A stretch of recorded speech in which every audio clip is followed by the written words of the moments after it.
ஒசூர் நகர்ல இருக்கக்கூடிய கமிஷனரும் அடியாட்களும் தன்னுடைய அராஜகத்தை நிறுத்திக் கொள்ள வேண்டும்.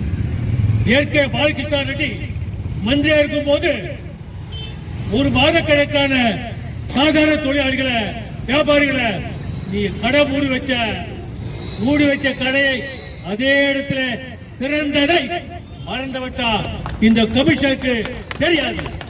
சிங்கடி தூக்கிப்படுத்தா நிலைமைகள் வேற, சந்திக்கக்கூடிய நிலையை சந்திப்போம். ஏழை வயிற்றில் அடித்து எவனும் வாழ்ந்ததே சரித்திரம் கிடையாது. ஆகவே உழைக்கும் ஜனங்களை மாற்றாதே, உழைக்கும் ஜனங்களை வஞ்சிக்காதே. எச்சரிக்கையோடு சொல்லுகிறேன். சட்டமன்றம் கூடியிருக்கிறது. கமிஷனே எச்சரிக்கையோடு சட்டமன்றத்தில் பேச ஆரம்பித்தால் கமிஷனுடைய சீட்டுக்களையும் என்பதை சொல்லிக் கொள்கிறேன். நிறுத்திக்கொள். இதான் நிலைமை.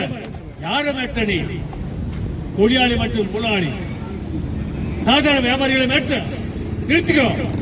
இங்கு வீதிக்கு பல்லாயிரக்கணக்கான ஜனங்களை திரட்டி வீதியிலே சந்திப்பதை தவிர்க்கணும்னு கேட்கிறார். சந்திக்க சொன்னா நாங்க தயார். நீ தயார் பார்த்துக்கலாம்.